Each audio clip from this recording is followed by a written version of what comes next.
Oh god. Hello. Welcome. You okay there? What happened? Yeah, I'm good. My nose just kind of freaked out right at the end there. I apologize. Oh, I think I've got allergies now.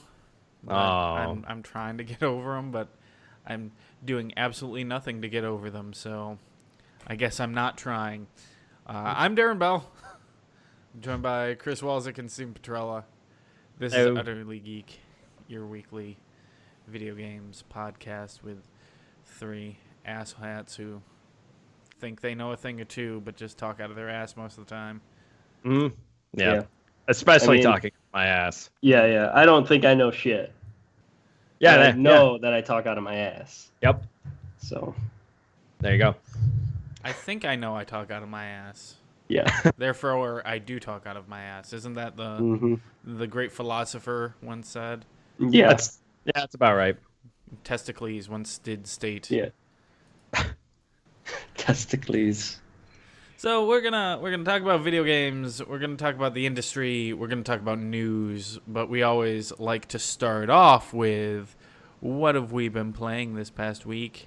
How about Steve? Steve should go first because he had a whole. I took 2 weeks, some time off. I had man. Whole 2 weeks to play barely anything. Sweet. Yeah. I played probably like 5 or 6 more hours of Horizon. Nice. All right. That's a good chunk of time. Yeah, it's a pretty good chunk of time. Of a lot of it was me not really doing anything and just kind of exploring. Okay. Probably a good 3 hours of it was me just like, this is fucking cool. And like finally getting into the big world and just being like, okay, and now I'm just going to fucking run around and check shit out. Nice. Yeah. And the environment is just so fucking cool that I needed to do that and just see the world, check it out. Yeah. And then there was points where I got super frustrated at the game. Because it's kind of difficult. Yeah. When you're just getting used to like each new creature that you're seeing and you're trying to figure out like what the fuck they're going to do. Yeah. So just getting used to that and just not just that, but also the weapons and everything. Like getting the right gear and the mods for it as you level up. And then also just getting to know how a lot of the machines work and what their weak points are. It's all just kind of a bit of a learning curve because it was the same way where I first started out and I was like, oh, okay, this isn't too bad. And then I got to a point where like I was maybe at least the storyline like midway through the game. And then it just suddenly was like, oh shit, it just ramped up hard. And I was like, all these new enemies, what's going on? And then I was just getting fucking bombarded by shit and I just was getting killed instantly. So I was like, all right, I'm going to avoid those areas and move on and just work on leveling up my shit so that I get better and then I'll try to take them on.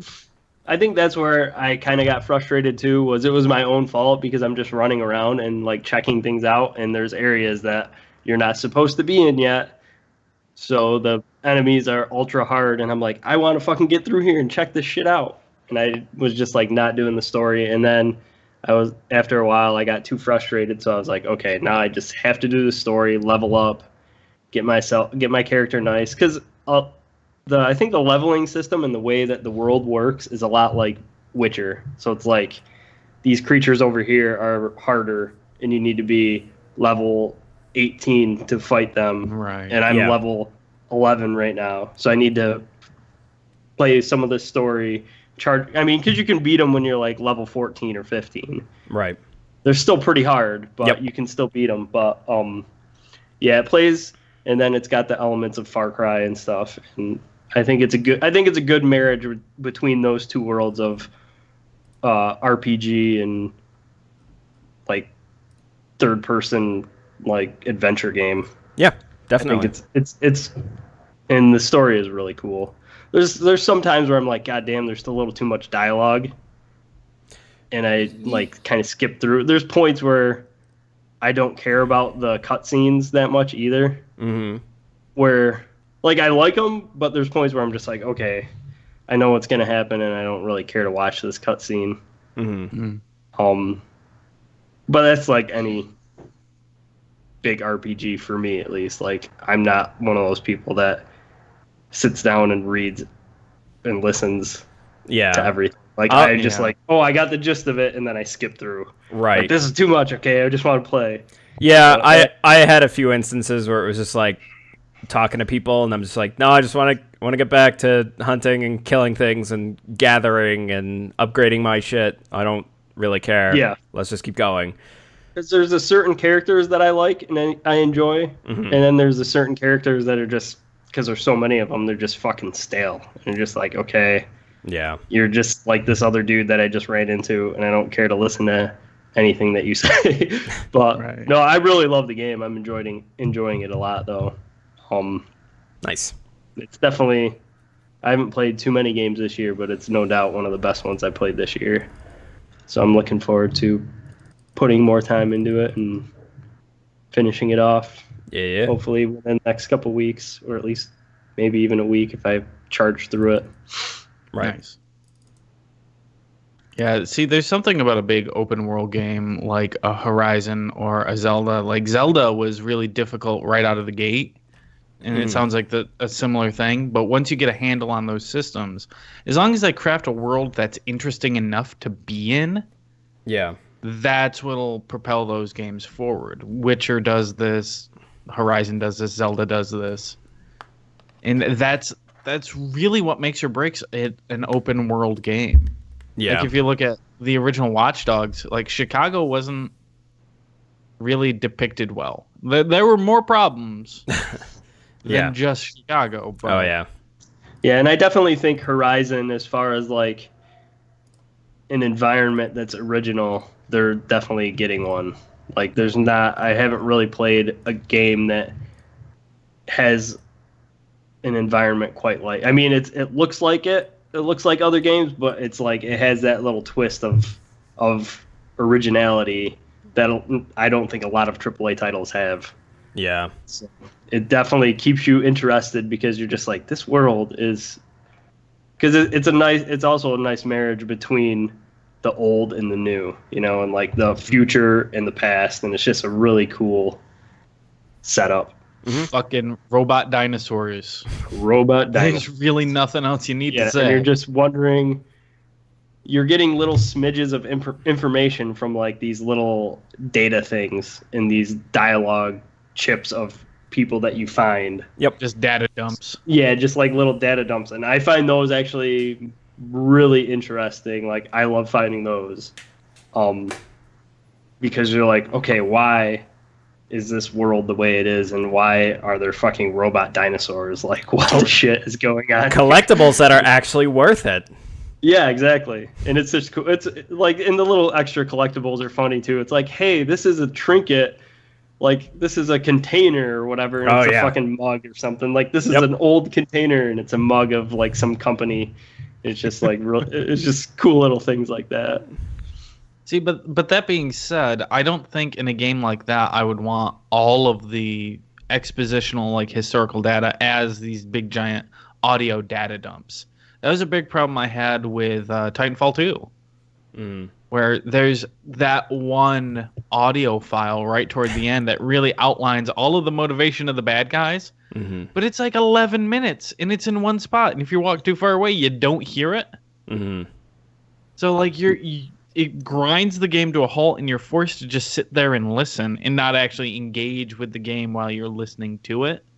Yeah. I think Horizon does that well, though. Like, Horizon doesn't really, like, when you find the audio clips and stuff, you can just keep listening to them, or you can not, basically. Like, you can keep running around and they'll keep playing. So you kind of, like, pick up a recording and you can listen to it while you're playing. Yeah. Yeah, okay. You just, like, you have this little thing that she puts in her ear, and it, like, gives you this Bluetooth headset. Yeah, basically a Bluetooth. I forget what she calls it, but like, it allows you to see things and, like, track creatures and track humans and like see audio files and stuff like that. So she's like locking onto them, and you can run around and do your shit. But it's just cool because you have like two separate storylines where you're like, okay, I'm trying to figure out why the world is this way, and then you have these old-timey like tribes of people, and there's a war, and the one people are like, we don't touch any of this shit, like we don't touch any of that, we don't go there, and then the other tribe is like using all of this stuff as an advantage for themselves. Right. So it's just this interesting little world that you're diving into, and I think the way that they tell the story is really well done. Yeah, nice. Definitely. I agree with everything. Everything you said, I totally agree with. Fucking great game. So is that all you had time for? Was just a little bit of Horizon? Yeah, I mean just because I was in Pittsburgh for 5 days, and then obviously just chipping at Hearthstone here and there. When are you gonna start on Zelda? Did you steal your brother's Switch? I didn't end up taking it. We got like, you son of a bitch. I know, we got like an hour away, and I called my brother. I was like, dude, I fucking forgot the Switch. And he's like, yeah, I know. And he's like, I haven't touched it I haven't touched it in 2 weeks, so you could have took it and I wouldn't have gave a shit. And I was like, God damn it. But it's okay, because I'm going to see him again pretty soon. So then he's going to give it to me. And it gives me time, because I probably would have just started playing Zelda and not finished Horizon. Yeah, so I know. This is that good. I'm playing Horizon. And then probably in a couple 2 or 3 weeks when I get it, then I'll be done with Horizon and I'll be on to Zelda. Nice. Yeah, that's those two games are not games that you should overlap. No, God, no. Yeah, no. I definitely want to finish Horizon because I'm really enjoying it. Yep. What about you, Wally? What'd you play? God, so much, so much. So should I go first since it's a shorter list? Well, I mean, yes and no. I'll go a little bit into some of the games that I played a little bit of compared to everything else. But I did play more of Grim Dawn. I am now at the 35-hour mark, and I've been borrowing it through Steve's library. And I eventually said to him, I was like, I should probably buy the game. And this was back when I was at like 25 hours or something. I was like, I should probably buy the game because I feel like it's justified that I'm enjoying my time with it, and I'm planning on putting more hours in. And but I'm broke as shit right now, so basically just kept playing it. And apparently getting to the 35-hour mark, Steam stopped me and was like, hey, you need to request from this person for like to play more, to share from their library, or purchase the game. Like, I actually, every time when I try to start it up, it pops up with a new window that says like I have to choose between the two, or just close that window and it won't boot up. So weird. Can you launch something else from Steve's account? I don't know. I didn't test that. You should test that, because in theory there shouldn't be any kind of a limit on what you can and cannot play. I could test something out afterwards and see if I could, but I mean, really, it's just like, really, if I just need a request, I could just click on the request button, and then it would send it out to Steve, and it would show like which computer that he'd be giving access to, and then that's it. And then that should be all he needs to do. And I'm sure Steam probably pops up and says, hey, this person's been playing this game a lot. Like, do you want him to keep playing or whatever? Yeah, it's weird. I haven't heard of any kind of limitation like that. Yeah. Family share. That's bizarre. Yeah. So yeah, I've been playing a lot of that. And really the only other thing has been PlayerUnknown's Battlegrounds. Let's talk about that. Yeah. Let's talk about that fucking game. Okay. Fucking game's amazing. Because Because you bought it last week, Darren. I bought it on Saturday because I've been watching so much of it. Giant Bomb has done like 4 or 5 streams, and I found myself not intentionally, but ending up watching each stream in their entirety. Mm-hmm. Oh, yeah. And every time I just want to play it, so I just fucking bit the bullet and bought it, and we were rolling duos. Yeah. I haven't done solo yet. I'm kind of terrified to attempt it. Solo is fucking terrifying, man. But it's in a sense easier because because when people are grouped, you have to worry about not only just downing someone, but worrying about the other person that could shoot at you once you down someone else. Yeah. Yeah, because I do agree that it is terrifying when you're by yourself because you've got only you to rely on the entire time.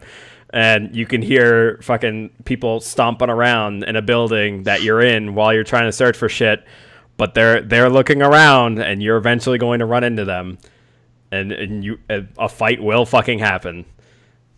Well, that being said, the highlight is like those small explosive moments, because most of the time you're not engaging with other players. Oh yeah. Like when we were doing the duos, we weren't running into anyone, but there's always like a minute at most of like hot activity. Yep. At any one given point in time.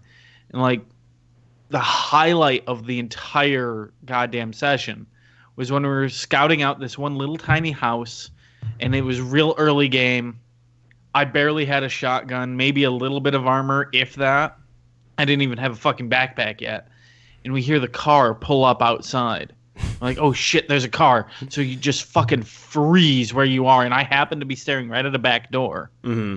We hear the car stop, and there's footsteps. One of them circles around the backside. I hear Wally take him down, and then his buddy just kicks in the door right in front of me, and I panic, unload my shotgun into his face, and we just, by dumb luck, wipe out 2 guys, get a car, and a whole bunch of their shit, and they had good shit. Yeah. But it's those split-second moments of, oh fuck. Yeah, that game goes from 0 to 100, like, fast. Real fucking fast. And it's real easy to shoot your partner. Isn't it? Yeah. Wally. We both learned that lesson. Did it first. I had more of an excuse. Well, I was just as confused as you were because for some reason it just felt like your player icon or your player name had to be so high up, apparently, off my screen. Because when I was looking at you, when I was shooting at you, it was never on the screen at any point. So I was that's why I freaked out. We're looking at a house. Wally goes out the back door, circles around the side, goes, okay, I'm circling around the side. I go out the front door, circle around the same side, and he unloads on me. We have no enemies around us. He just fucking wastes me. Well, no, because there were shots that were nearby, so I was like, oh shit, people are getting close. So that's when I thought like maybe someone had snuck up onto the house or something. I'm playing a black woman because everyone else is playing a white man. Yeah. Around the corner, and he fucking unloads on me. Then in another match, and maybe was it the same match? It was it was the next one. It was the next one. Yeah, we're in a house ransacking the attic, and we hear people downstairs, and so we kind of get into position, flanking the stairs because we know they're going to come up for us. Yeah. They get up, all hell breaks loose. I look to my left, I see a white dude in a white t-shirt and go, okay, that's Wally. Turn right, unload on the other white dude in a white t-shirt, who is actually Wally. Kill him, and then the other guy kills me because I'm an idiot and killed my own teammate. Yeah. That game sets you up for a real bad failure.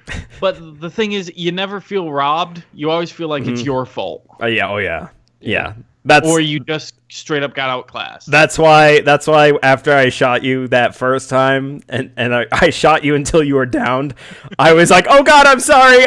Like even while I was picking your ass back up, I was like, I'm sorry. I'm still sorry.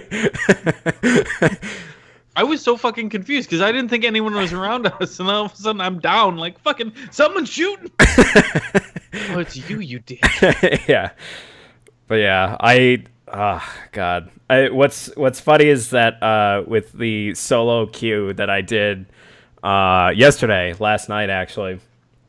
God, it was fucking terrifying. That game sometimes it really fucking tests your patience, because I got a number of really good equipment. Like I had one semi-automatic sniper rifle, and I had an AK that was fully decked out. And I basically just like I drove into the mountains that was nearby, where I figured I was like, all right, it seems like I'm just going to go near the center, as close to the center of the circle as possible. So that way it'll be easier for me. So I go there, and I already see 2 parked cars, and I take out whoever was there. Luckily, I don't even know how the fuck they didn't see or hear me get there, but I took them out. And then I was like, all right, there's this bush over here. I'm going to go just crouch in this bush and be camouflaged in it and just let fucking people come rushing in and out. And for the next, like, several circles, I didn't have to fucking move. Like, all the circles kept closing in, and I could just sit there. Oh. And the entire time I was sitting in that goddamn bush, I was just sitting there waiting and just watching people just run by. There was one guy, I shit you not, he was like 20 feet away from me, and I thought he saw me, because I thought he looked over at me, but I was just like, don't shoot. And I faced him just in case. But he just like kept running, and I was like, "Oh, awesome!" So like, at that point, like so many people, between 15 people left, down to 2, everybody was shooting at each other, and I was just sitting there the entire time, just letting everybody fucking kill each other. And then once it got down to the last 2, and it wasn't until I realized that like the second to last circle in that match was like closed in, I was like, oh shit, it's down to me and one other guy, and I had no idea where the hell he was because I wasn't paying attention to the numbers on the upper right-hand corner. And I was like, oh god, it's between me and one other guy, and I gave him so much time to heal up, and I just waited until the next circle closed, and I threw a stun grenade, and I think that pretty much just revealed that I was incredibly close. And I ran for that last circle instead of looking for the guy, and he shot and killed me, and I got second. And so I was so upset. But at the same time, I think I've realized whenever I start getting in the top 10, all the blood flows into my face because I can't feel like my hands get cold. And after I was done with that round, like I went to go see my girlfriend. She's like, are you okay? And I'm like, yeah, why? She's like, your face is like the reddest I've ever seen. And I'm like, oh, that's where all the blood went, because my hands are fucking freezing. Yeah. The level of tension in that game is higher than, Christ, back when I was playing Counter-Strike Source. Yeah. And like it would get down to like 1v4, and you'd whittle it down to 1v1. It's that level of fucking anxiety. Yep. And that's why every once in a while you need a fucking blow-off round where you're like, I'm just going to drop with everyone else and punch a bitch. Like, I just need a cool-off round where I come in 100th. No, dude, I basically I just, like, quit out, got up, walked around, then came back, played StarCraft, and just went against AI, and was just like, all right, I'm getting all this shit out now.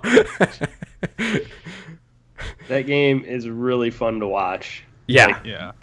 I haven't played it yet, but just watching like YouTube videos and stuff, it is fucking hilarious to watch. Oh yeah. You should pick that up so we can. Yeah, I'm gonna pick it up.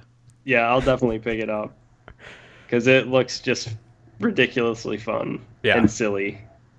I don't know if silly, but I mean, I guess it can get silly moments. Yeah. Watching it's pretty silly. Yeah. Like, I think when you're playing it, it's not as silly because you're fucking in the heat of the moment. But when you're watching this, like, kind of not the greatest graphics and, like, just people running around, it looks pretty silly. Like, just to watch it from afar. Yeah. And be like, oh my god, look at these fucking guys. Like, just a troop of, like, kind of shitty graphics people running around. Like, there's something about it. But yeah, like, it just looks super fun. It looks like a game that will piss me off, though. So, but in a good way, though. It will and it won't, yeah. I honestly last week. Yeah. And I I don't understand why this game is a surprise to anyone, but it totally is.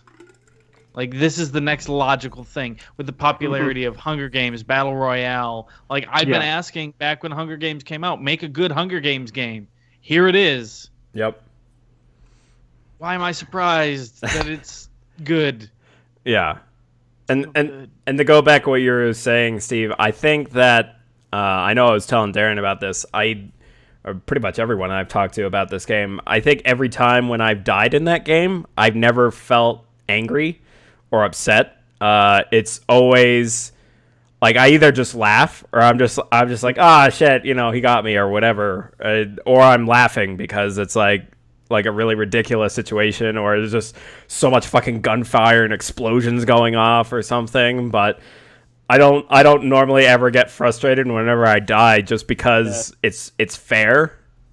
Yeah. I think like it's like when you play Overwatch or something, you get more frustrated because you're like, Jesus Christ, I'm out here putting myself on a limb, and it's a team-based game, you know, where a game like Battlegrounds is team-based, but it's got this element of not as much like, oh, if I run out here, my team is going to have my back, you know, like, because there's so much of with like a game like Overwatch, there's so much of the involvement of healing and blocking and all of this shit. So you're like, hey, my team needs to help me. I'm doing all this work. And then with a game like Battlegrounds, it looks a little bit more like there's fucking gunfire and all this shit going off, and it's like, I'm gonna run in a blaze of glory. Anything can go wrong so many times. So many fucking times. Accept that. You just accept it. You're like, okay, I'm running out, motherfuckers. If I get hit, I get hit. If not, fuck you all. There's plenty of times where I've tried to throw a grenade down a hallway or something, and it just bounces off the fucking beam of a wall that I just forgot was there or something, or I just threw it right into it, and it bounces off and fucking bounces right behind me and lands near the feet of my teammates, and I'm just like, oh shit, get away! Like, fucking grenade, get down! Back to the Counter-Strike, same thing. Yep. Yeah. There are flashbangs. I haven't found them yet, and I haven't experienced one yet, thankfully. Oh god, yeah. They those suck. Those suck as well. It's about the same amount of time that when it goes off and when you're blinded and can't hear anything, it's about the same time as it was in Counter-Strike. Yeah, it's about 4 seconds, something like that. Yeah, it's just enough where if you get flanked, you're screwed. Like hard. Yeah. Yeah, I saw a video of these dudes. They hold themselves up in this little room, and the one guy's like, I'm gonna throw a grenade through the window. And they're like, no, don't fucking do that, dude. Don't do it. And he gets up and he's holding it, and he's like, I'm trying to aim it. And then it just blows everybody. It's like, oh Jesus, and they all just start laughing their asses off. That's a fun game. It's a good fucking game. Yeah. Did you get up to anything else, Wally? Anything of note? No, that's about it. I mean, other than dabbling a little bit in Heroes of the Storm, just to get boxes, but that's about it. Same, yeah. Mario Kart 8 Deluxe. You know, I'm trying the 200. So there's a cart part that you can get for getting a single gold star on every cup. Okay. And they changed how it works between 8 and 8 Deluxe, where if you get the cup and star ratings at a higher difficulty, it propagates down through all the others. Okay. Because that originally didn't happen in Mario Kart 8. If you 3-starred on 150, great, good job. You have to go back and 3-star 50. Yeah. So they made that work in Deluxe, so I'm going straight 200cc and Jesus balls. Wasn't 200cc where they just made it faster? Your carts go a lot faster than they do in the other CC modes? Yeah, so like that's the thing. Every time you bump up the engine class in every Mario Kart, your cart gets actually faster and the AI gets smarter and more fucking brutal. Right. So at 200cc, I have to completely change my entire mindset. Playing up to 150 and in mirror mode, I normally go for the big heavy guys with a giant top speed. When you get to 200, you're going so fucking fast that I need someone with a low top speed but high acceleration because I'm going to get my shit wrecked. Yeah. And I need to just get up and get moving. Yeah, the game is brutal. With the extra item, like you could, with a half a lap left, you could go from first to last. Oh god, yeah. That's how fucking brutal that is. Mario Kart, yo. Well, Sons of bitches. In order to get a single star, you have to place in first in 3 of the 4 races, and at the least, you have to come in 3rd in the 4th race. So I've had so many go through where I'm first, 6th. And it's like, fuck. Like, I get the gold. Yeah, great. Whoop-de-fucking-do. I need the star. Oh. And to get 3 stars, you need to come in first in every race. Yeah. Fuck. Game's fucking tough, but it's the best goddamn Mario Kart. Again, Battlegrounds, which we already talked about. Mm-hmm. And I tossed in and I started up Watch Dogs 2.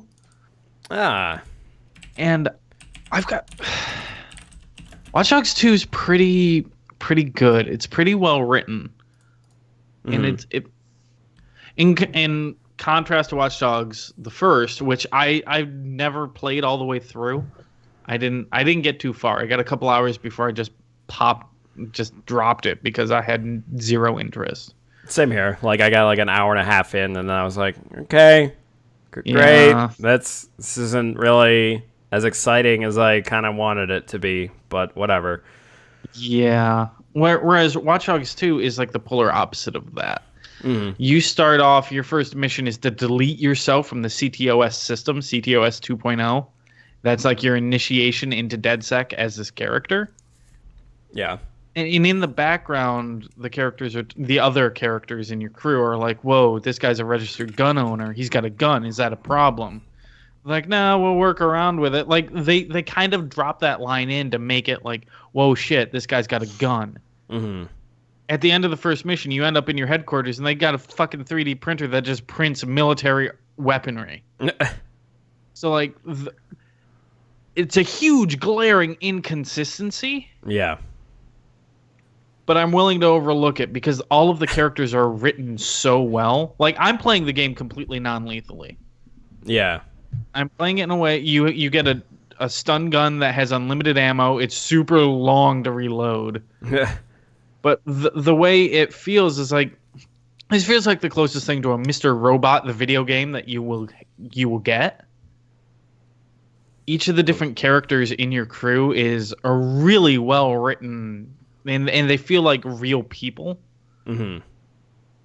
And they get so much right with just little snippets of dialogue because your main character is an African American man. Right. And you learn so much about Marcus as a person through little conversation bits that you can completely gloss over. Mm-hmm. So your hacker headquarters is actually in the back of a board game shop. And you can talk to any of the people in the board game shop. And they each have their own canned line of dialogue. Every time you walk up to them, they say the same thing. But how he responds in that moment is so natural and so real and makes you realize, oh, no, this guy's kind of legit and kind of a human being. Mm-hmm. Because one guy's like, yo, you want to sit down and have a turn? We just got this new game in. And he's like, oh, shit, that's that Euro game. It won a golden ace. Like, yeah, I really want to play that, but I can't. I'm busy. And they're like, oh, no problem. Like, there's so much good character development within that. Mm-hmm. And like you're walking around getting introduced to the crew, and Wrench is that guy with the weird fucking mask. I still don't know what his deal is, but he's written interestingly to where he's not like super annoying. He just comes across as a really hyper energetic eccentric. Okay. And there's one guy, Horatio. He's the only other black guy. He's like, yo, it's good to see another brother. And it's like, oh, okay, that's kind of interesting. Like there's an immediate kinship there, and they kind of lean on each other. Mm. in a number of other scenes too. It's a thing. I find myself coming back to it. Their version of San Francisco is so easy to get into. It really reminds me a lot of the original San Andreas. In that I just kind of want to be there. Yeah. And the way they structure the game is just like right out of the gate, you go through that introduction. They're like, yeah, okay, you're a member of DedSec. We got to get more followers. The more shit you do, the more followers we'll get. So just get out there and do shit. Because there's this whole thing where you're getting more followers because the followers are downloading your app. Right. And it's completely transparent, and they know that when they download your app, all it's doing is giving you additional computing power. Okay. So you're making a botnet out of all of these people's phones. And that's how they're kind of structuring your leveling system. So once you get enough followers, you unlock more research that allows you to expand your abilities. It's a really silly way to write in that.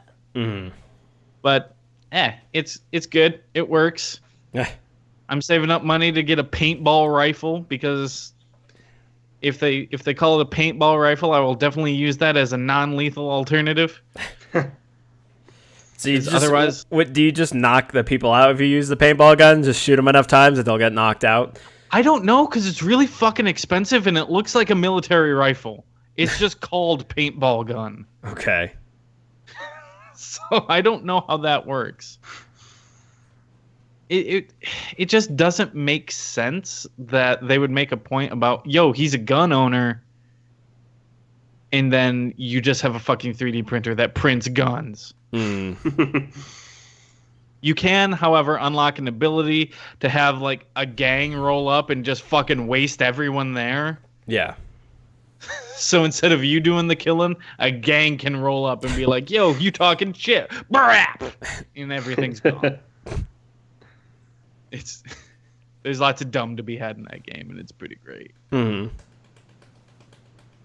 There was one really great conversation I had with Wrench, the guy with the face, just before we started recording. Where he's like, yo, I want to print out something on the 3D printer, but no one will let me.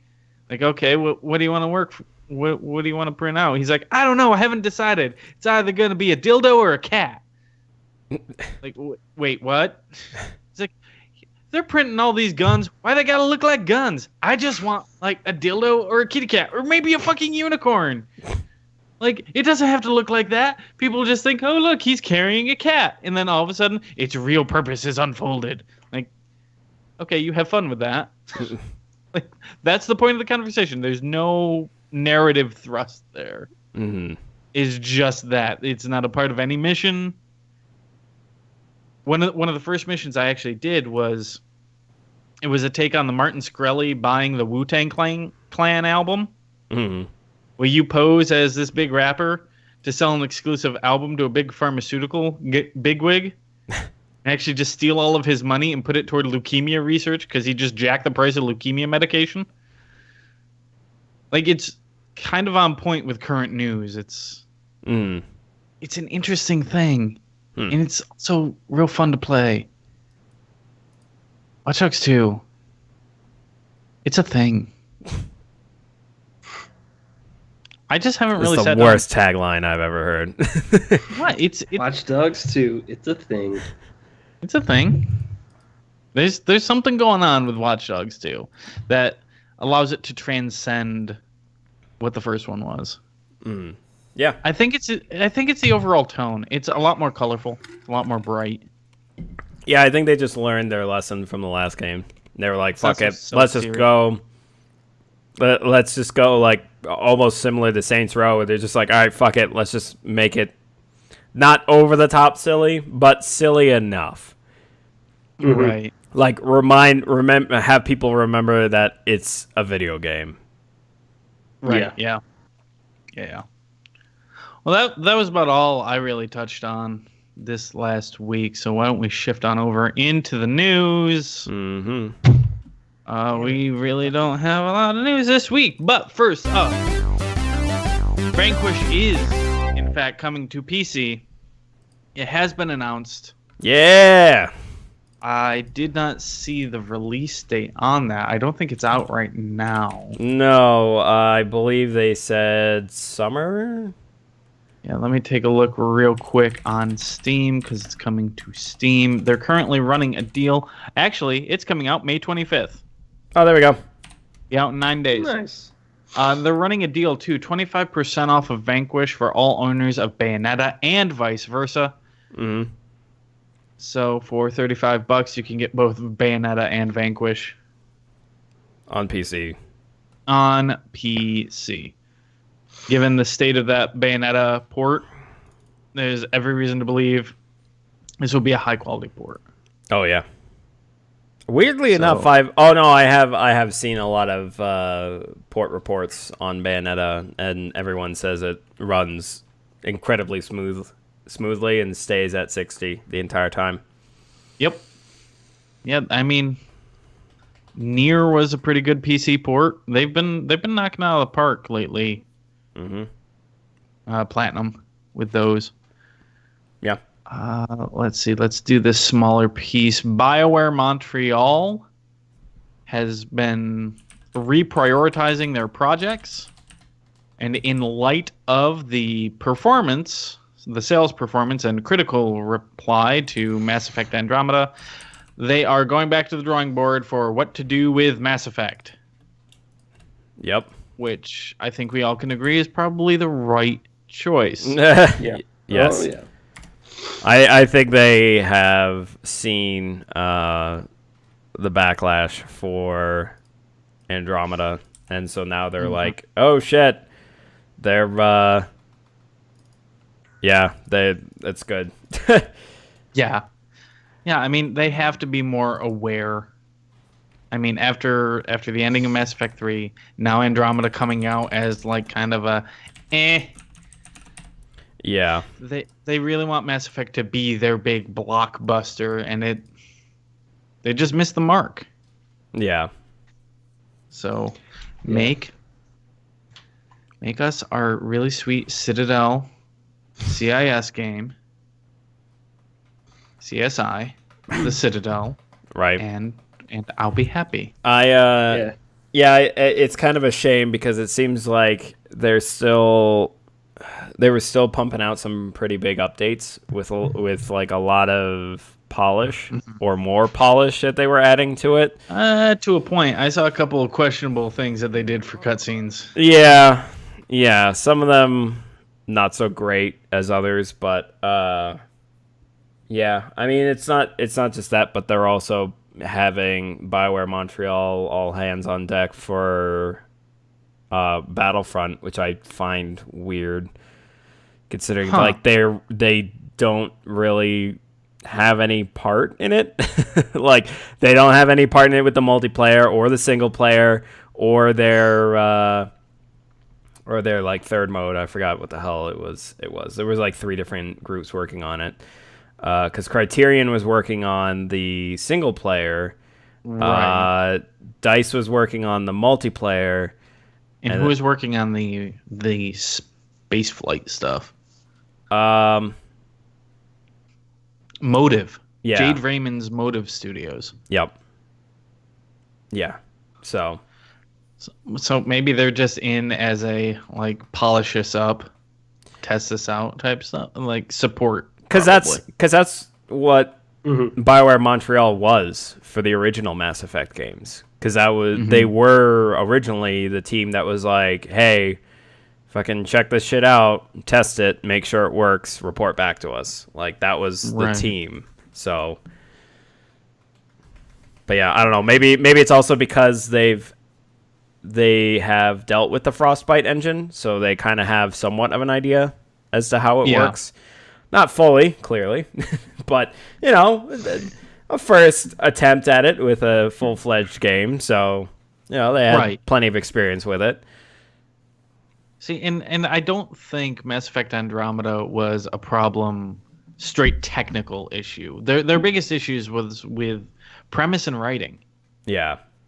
I mean, it was a competent game. It played. Yeah. I feel like if you release like good stuff, people won't really care about the little technical issues that arise. You know, like if you actually release a really good game, people overlook it and are just like, "Oh, that's Jake." Yeah. Agreed.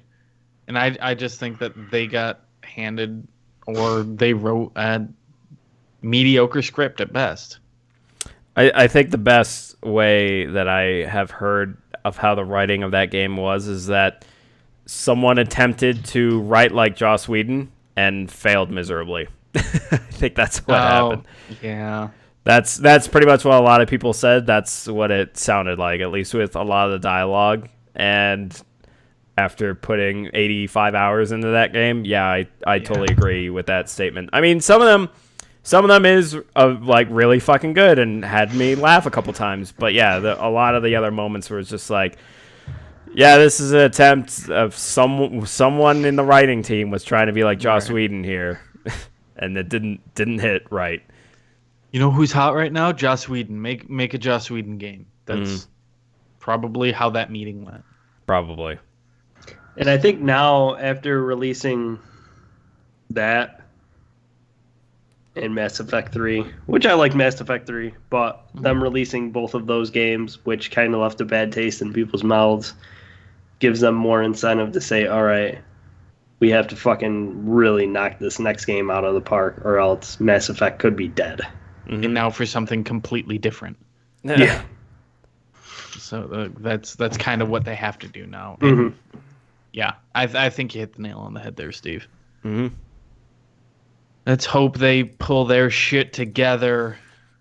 Yeah. So, hey, Hitman, that was a great game that came out last year. Right? Sold pretty well? I guess not, because Square Enix is withdrawing entirely from IO Interactive. They're trying to sell it off. Yeah. Wow.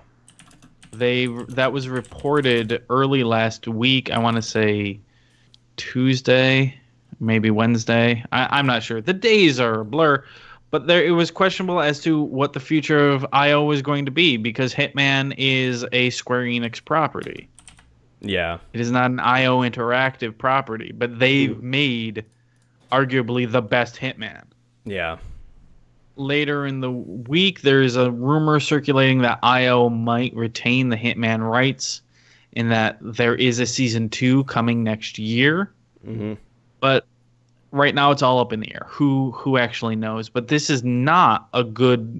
I don't believe this is a good move for Square. Yeah. Because that Hitman game was phenomenal.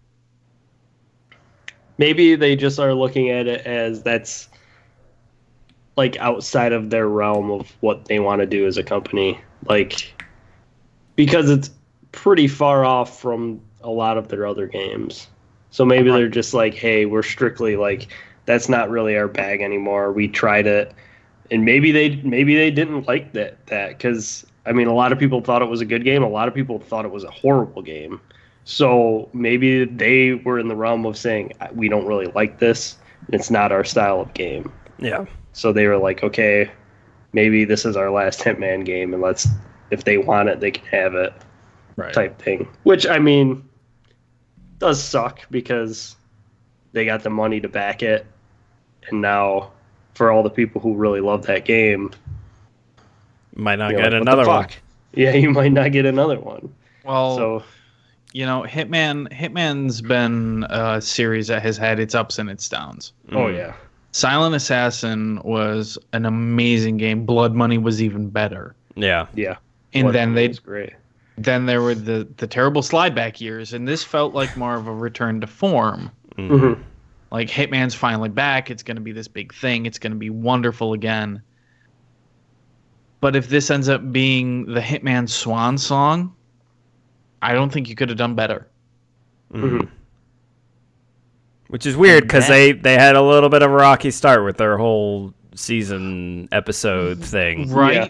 Because it started off as, oh, here's the game. Oh, wait, we're actually going to do episodic, and there was a whole refund thing. Like, there was no reason to expect that game was going to be as good as it was. Yeah. Yeah. That game's weird. I never played it, so I don't really have an opinion on it. But like, I saw it on a lot of people's top 10 lists, and I also saw it on a lot of people's like worst of the year list, which is really just like It's so polar. It must have been such a polarizing game for people because I think there was from what I watched of it, like it seemed like it had a certain amount of charm that people would like, and then that same charm might really like turn someone off to the game. Mm-hmm. Right. So that game is really interesting to me, even though I never played it. Like I'd like to play it and just see why people are so like cut down the middle on that game. Right.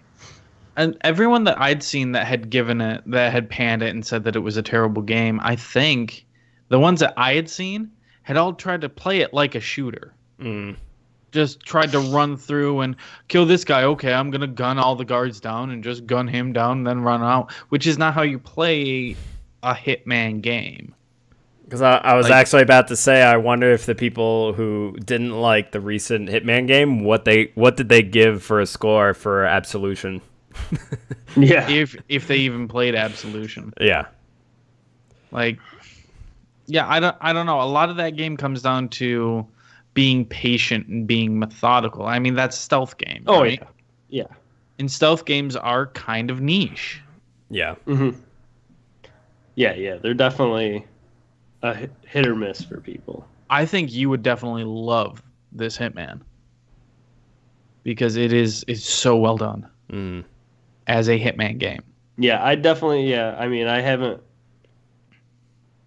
enjoyed Hitman in a while, so yeah, I'd definitely like to give it a shot. That one's real good. The last Hitman I really enjoyed was Hitman Go. Hitman Go was real fucking Hitman good. Go is great, though, yeah. Hitman Go is awesome. Yeah. I really like Hitman Go. All of those Go games are good. Yeah, I really like Warcraft is good. Yeah. Go games are fun. Mm-hmm. Was Hitman the first one? Yeah. Yes. Okay. Yes, it was. It was Hitman, then Lara Croft, then Deus Ex. Yep.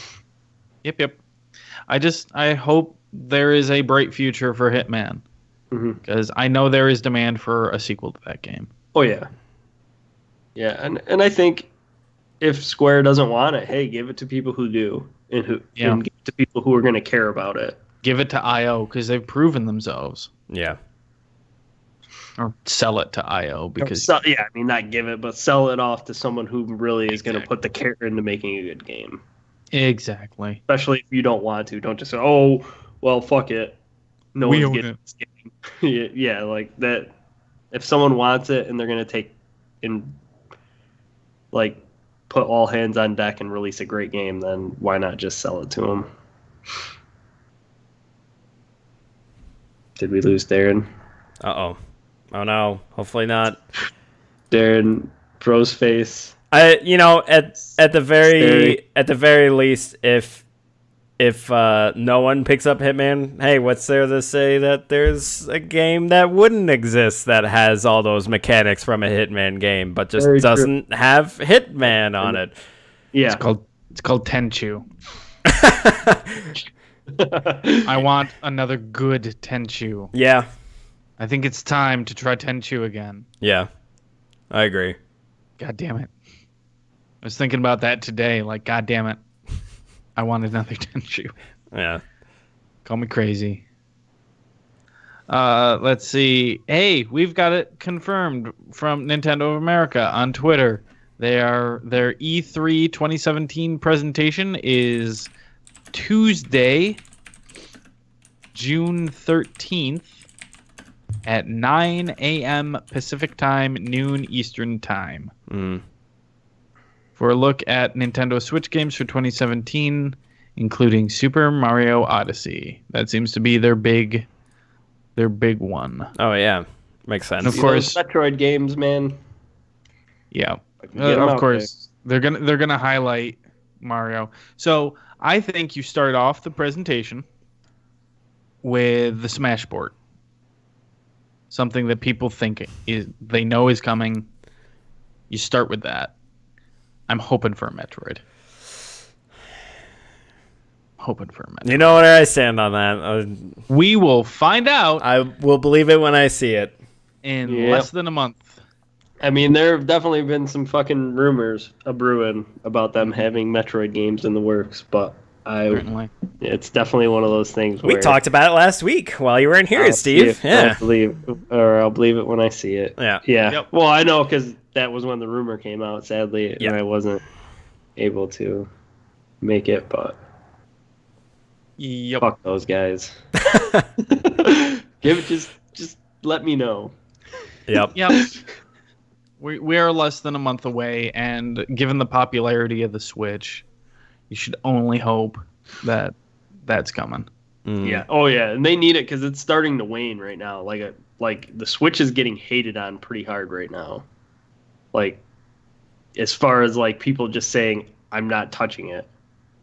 Huh? I hadn't seen that because it's. I've still seen a lot of out people absolutely everywhere. Just say, well, no, not like saying like not in sales, but people like just saying, I bought my Switch and I'm not fucking touching it. Well, like, if you haven't, if you have no interest in Mario Kart, if you have no interest in Puyo Puyo Tetris or any of the other downloadable stuff, yeah, I can see that. Well, yeah, it's just a lot of people who bought it, and I mean, yeah, it's still selling, but that's probably it's only selling because people want to play Zelda. Like, it's not selling that and Mario Kart. And Mario Kart 8 Deluxe Mario is Kart selling a lot more than any previous Mario Kart. But oh yeah, definitely. But I've just read things about people just saying, okay, now it's time. Like, it's time for them to actually announce games that are coming to this system. Yeah, and that'll happen next June. That'll happen next month. Yeah. Barky bark. Oscar agrees. Oscar very much agrees. There's not enough announced for the Switch. You know, we're getting Splatoon 2. We're gonna get a Mario, but what the fuck's coming between? I don't know. That Smash port. Yeah. That Smash port will come.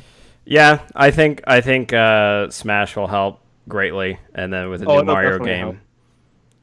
It's still, again, like, I don't like it. Like, it's still just things that I don't give a fuck about. Like, personally. Right. Like, not to bash on Nintendo, but I just like, I'm not a huge fan of the Switch. I don't have one. I fooled around with it. I'm still like not sold on it as a console. And they just need to release games. Mm-hmm. Like, Zelda is amazing, but it's not enough. Mm-hmm.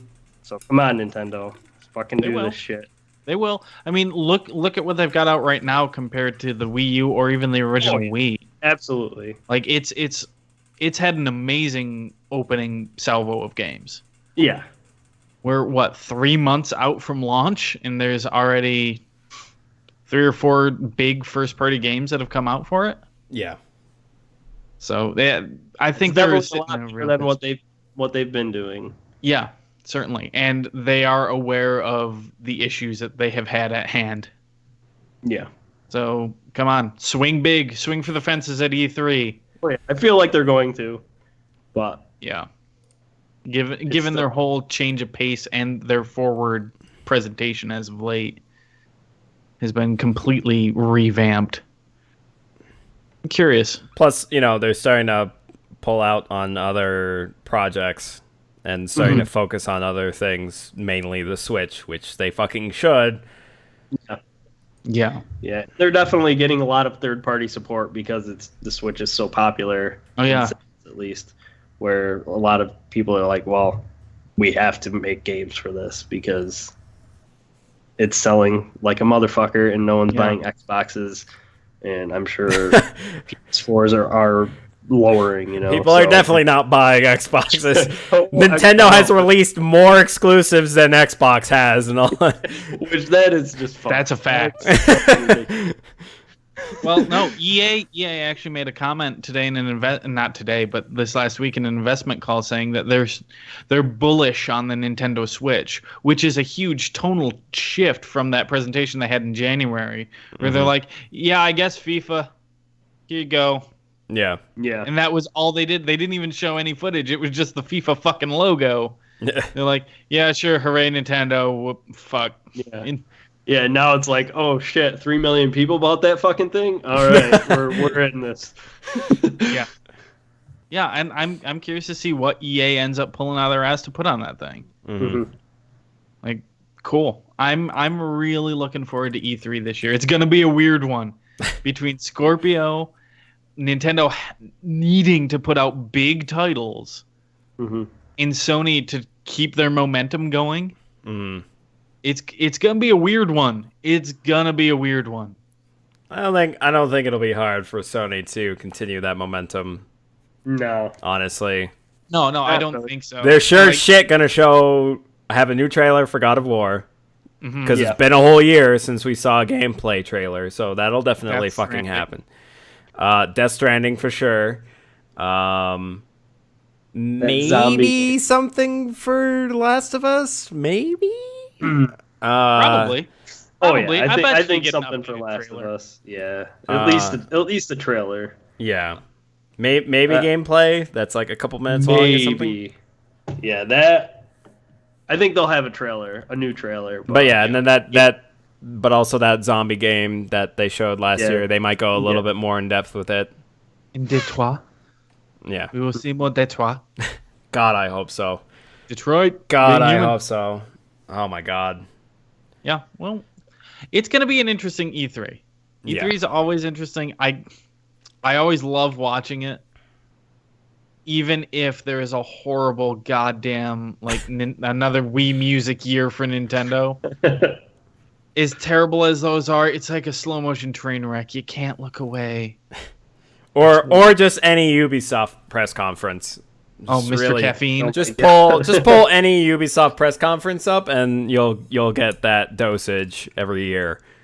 I feel like they're kind of on the right track though with Aisha Taylor, because she's at least knowledgeable enough to realize when things are game related. Yeah. But also kind of just tuned out to some of the more niche titles that they have to still get really cringy stuff, and it's wonderful. Ubisoft is a wonderful fucking mess of E3. Like, oh fuck yeah! Last year they're like, oh they got out there because they were the first ones to go right after the horrible Orlando shooting. Oh yeah. They got out and they said that they put out their statement that it's terrible, and they were all wearing the ribbons. And then they have that fucking weird ass Just Dance with the giraffes and shit dancing on the goddamn stage right after the fucking Broadway Lion King show happened suddenly on the fucking conference room. Yeah, man. Yeah, Ubisoft, fucking leave it to the French.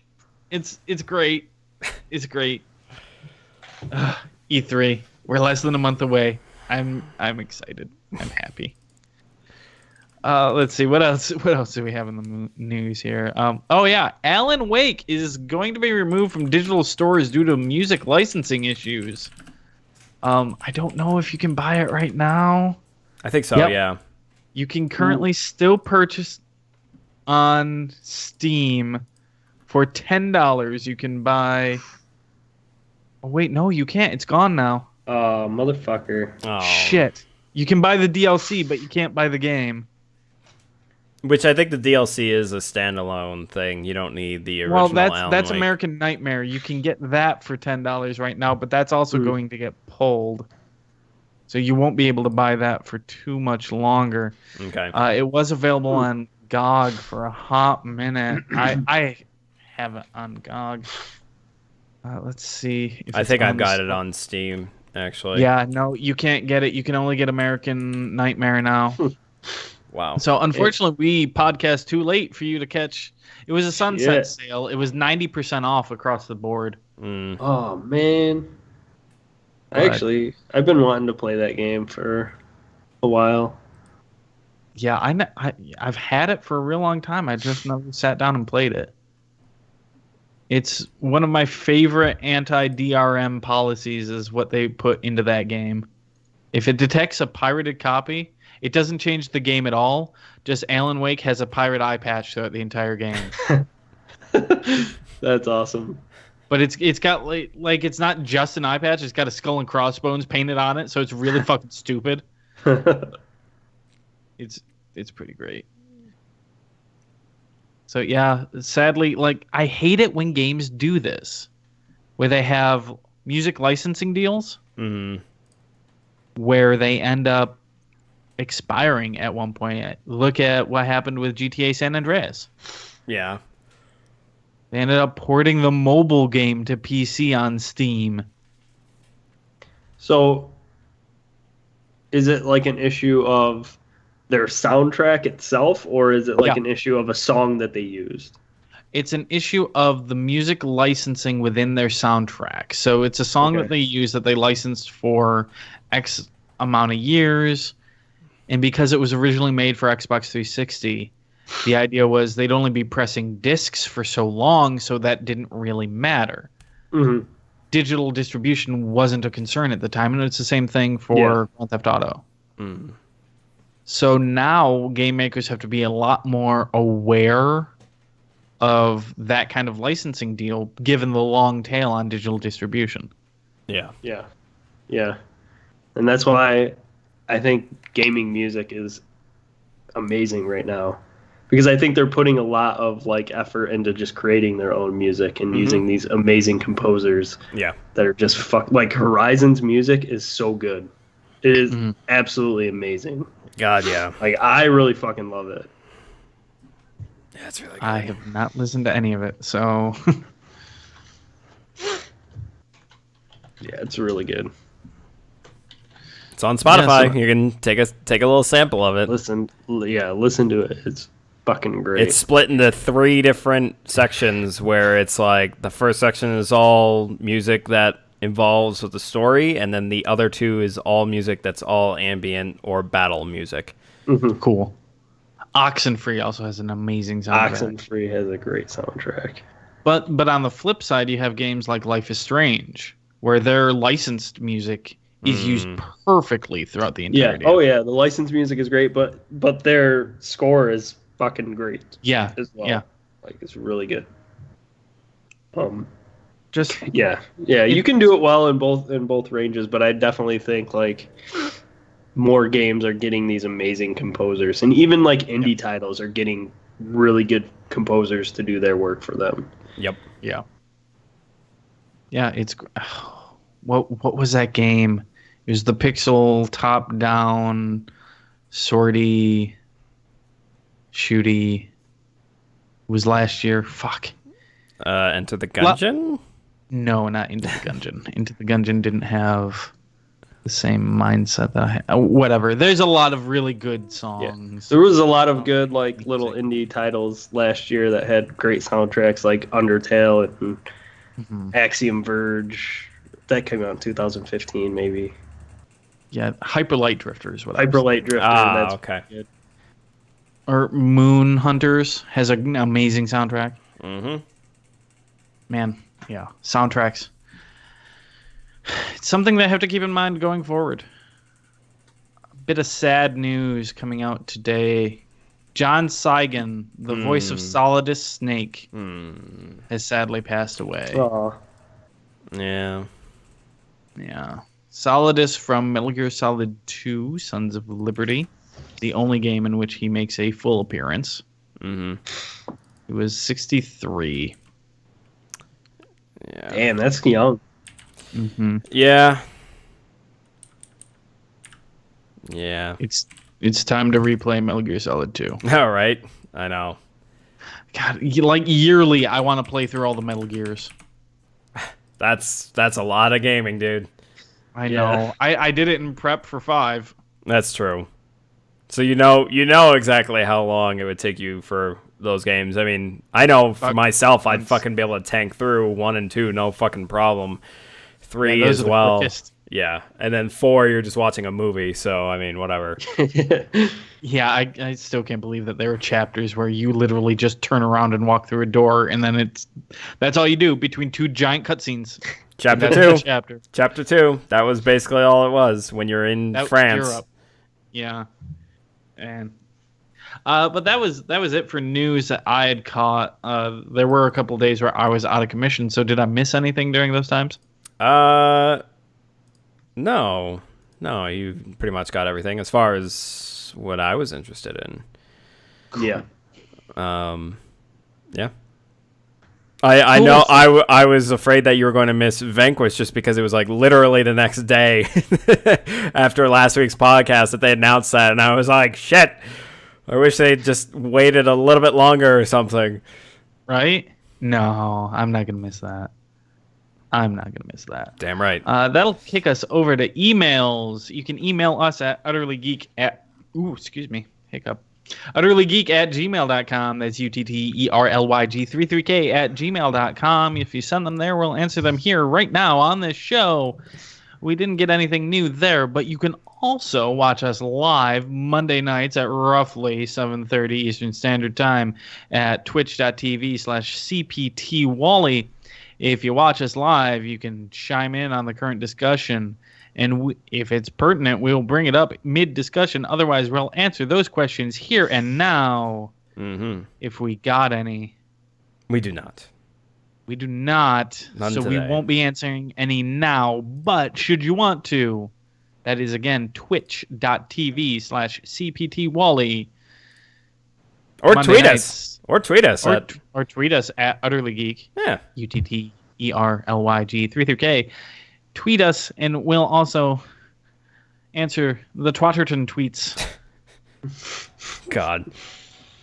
That kicks us over to new releases. Mm-hmm. This is our last segment in which we go over the upcoming releases for the next week. We are going through today, May 15th through May 22nd. Looking at it, starting with PlayStation 4, as we always do. We have Injustice 2 coming out May 16th on the PS4 and the Xbox One. I do not see a PC release date for that. I think they pushed it back. Interesting. That's unfortunate. Unfortunate for PC players, sure, but I mean, or maybe I don't. Oh shit! Or maybe they just didn't have one for PC.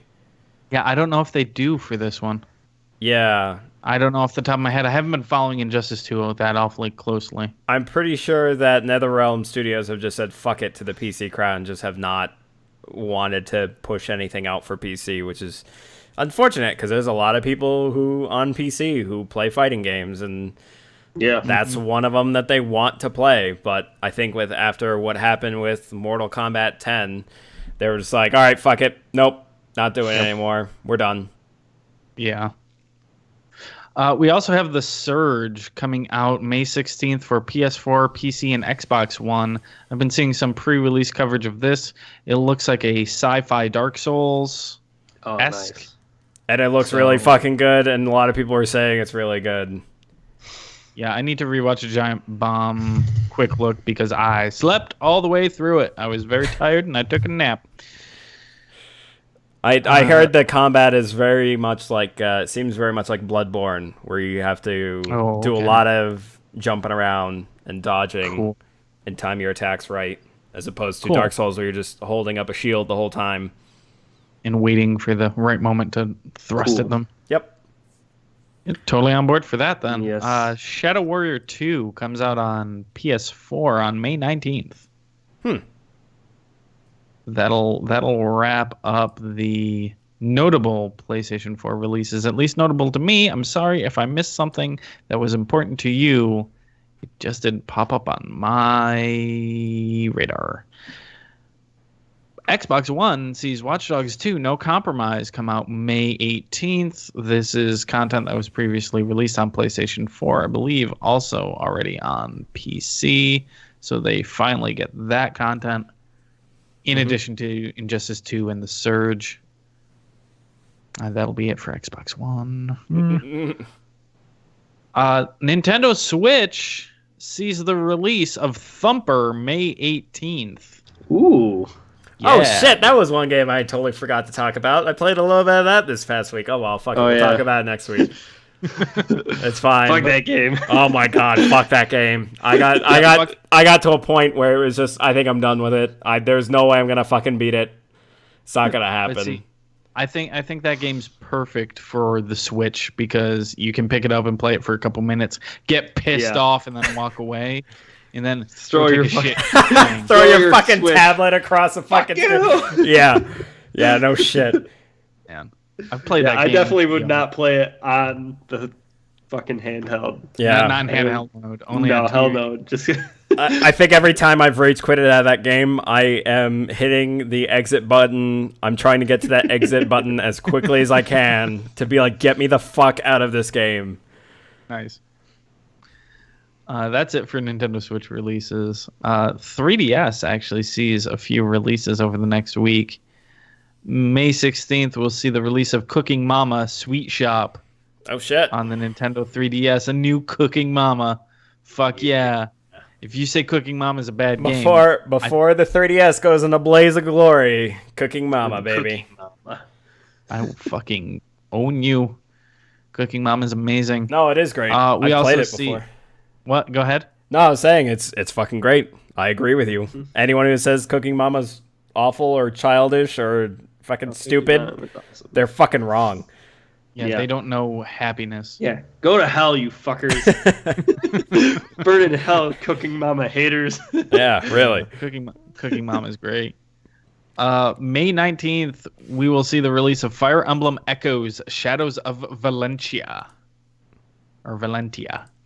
This is the remake of Fire Emblem 2. Or 3DS, first time released stateside, and the last big Fire Emblem game to be released for the 3DS, as confirmed by Nintendo themselves. That'll be it for 3DS releases. Let's go to PC. The Surge on the 16th, again, just reminding you.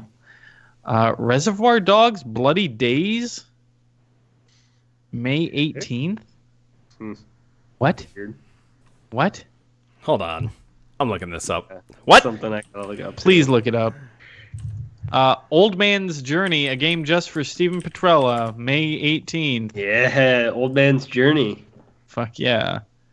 There's a game called No Clue VR coming out May 18th. Oh, let's see here. Endless Space 2 comes out May 19th. Oh, wow. So, yeah, look forward to that. Oh, Watch Dogs 2 No Compromise is coming to PC on May 18th. So it's only been released for PS4 so far. Oh, okay. Shotgun Farmers, May 19th. That looks to be about it for notable releases for PC. Everything that's important has already been mentioned. Okay. That'll be it, unless you have an update on that the Reservoir Dogs game. Yeah, it looks like a wow. This is wow. That sounds promising. It's basically it's a top-down shooter.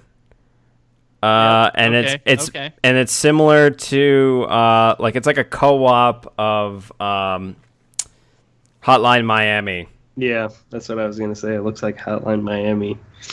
Sounds like great. It looks. Jesus Christ. Pretty bad. It looks It looks pretty terrible. It looks like something that was made for a fucking mobile game. Yeah. Sweet. So it's like hatred. Hatred. Yes and no, I guess. I don't know. No? Oh, well, yeah, that's true. Because of how violent it is, I guess. And how people come running at you. Yeah, that's just... Ugh. God. Jesus. That is something that just came up out of fucking nowhere. But there it is. There you go. So that'll do it for us this week. Sorry to leave you on a sour goddamn note. Or a weird one. I don't know. It was something.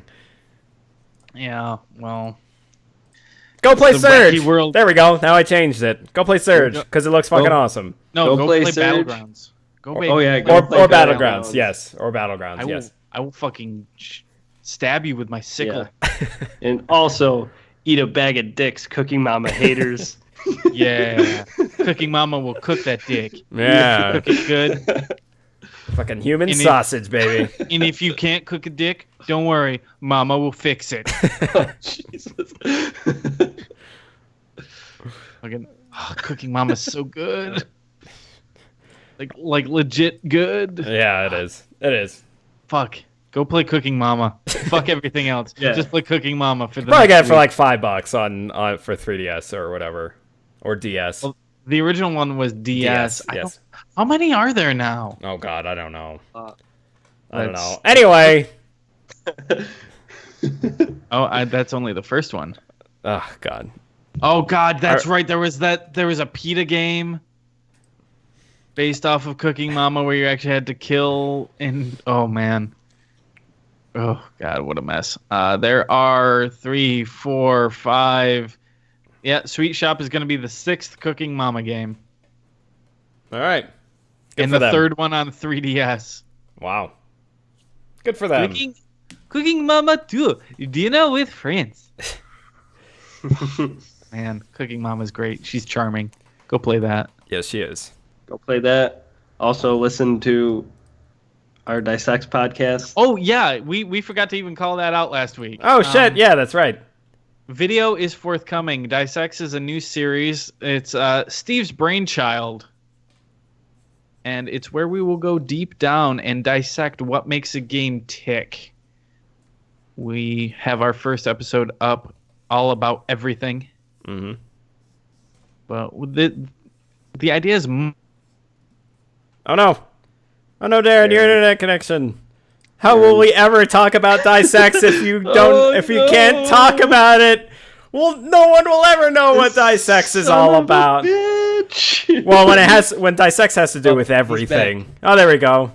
Yeah, I don't know what's going on with my internet, but it was recording my voice. So what is Dissects? Just to... I just said. Well, all right. Well, fine then. We take a deep dive on a single title and see what makes it tick. Mm-hmm. We're trying to highlight games that we think are good or require more attention. We might also highlight games we think are real bad and why they're real bad. Yeah, we should definitely figure out a game that is awful, terrible, and play it. And I've been saying for years. Fucking Star Wars Bounty Hunter is a garbage game for garbage human beings. Oh God. I don't even need to touch it again to tell you the laundry list of reasons that game is awful. Right. But that is Dissects. There's a video version forthcoming. I just need to finish editing it together. There's a bit of nice issues I'm having with that, but I'll figure them out soon enough. Mm-hmm. Video editing's hard, yo. Yeah. You think the audio is running fine, but then all of a sudden the audio for your podcast cuts out, and it's just the audio of the game, and so you just hear bison mooing, and trees dancing, and angry trombones floating through space. Anyway, thanks for joining us. We will see you next week. Yep. Later, guys. Toodaloo. Bye.